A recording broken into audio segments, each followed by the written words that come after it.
Γεια σας, πάλι με το G Maser. Εδώ που με βλέπετε εσείς στο δωμάτιό μου. Έχω να παρατηρήσω κάτι και να κάνω μια σχολαστική παρατήρηση, την οποία νομίζω ότι θα τη βρείτε πολύ ενδιαφέρουσα. Γενικότερα μου έχουν κάνει πολλοί παρατηρήσεις, κάποιοι κομμεντάκιδες, ότι δεν μιλάω για σημαντικά θέματα. Σήμερα λοιπόν θα μιλήσω για το πώς πιάνει λιγότερο χώρο, πόσο το δωμάτιό μου έχει πολύ λίγο χώρο και θα πιάσω λίγο περισσότερο.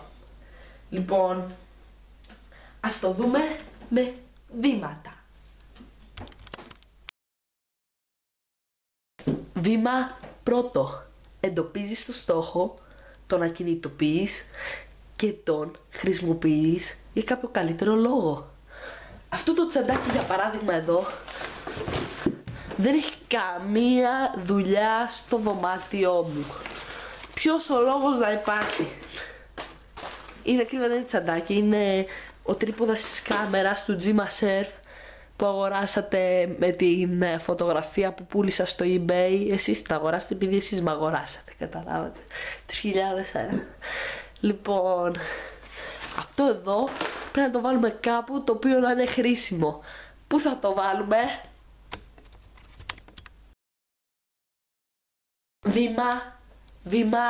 Βήμα δεύτερο. Η ντουλάπα. Θα το βάλουμε στην ντουλάπα. Φυσικά και θα το βάλουμε στην ντουλάπα. Με τις πετσέτες.